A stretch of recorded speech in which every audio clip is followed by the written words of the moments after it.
دا ملکن چوک د مردان هغه چوک دی په کوم باندې چې ملکن د غاړې د رستم پونیر د غاړې د صوابه د غاړې ټریفک ټول په مردان تیریږي.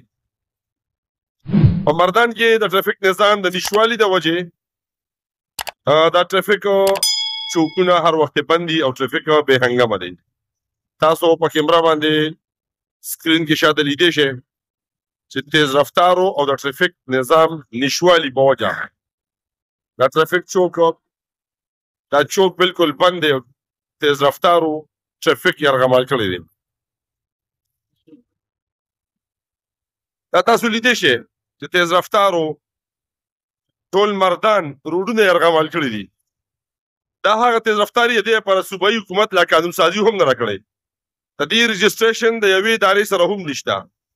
اکسایز سره هم د دې رجسټریشن نه کیږي او نه کوي. په یو تیز رفتار نمبر پلیټ نشته دا ټیکس ورکوي. دا یو مشینري ده لا فلحال دا د ګاډي ډیکلیر شوی هم نه دی د حکومت په کاغذونو کې. آیا تیز رفتار نه خو سارے مال کې د پرچې په شکل کې د پتې په شکل کې 200 روپیا والی خو کوم ولسو چې په روډ استعمالي هغې سره خپل ګاډي دي او هغه ټیکس هم ورکوي ګاډي رجسټرډ دي او هغې دپاره قانون نشته ټریفک روا دوا نه دی او هغې ته مسلې جوړې دي. نو دغه خلک تپوس کوي چې تپوس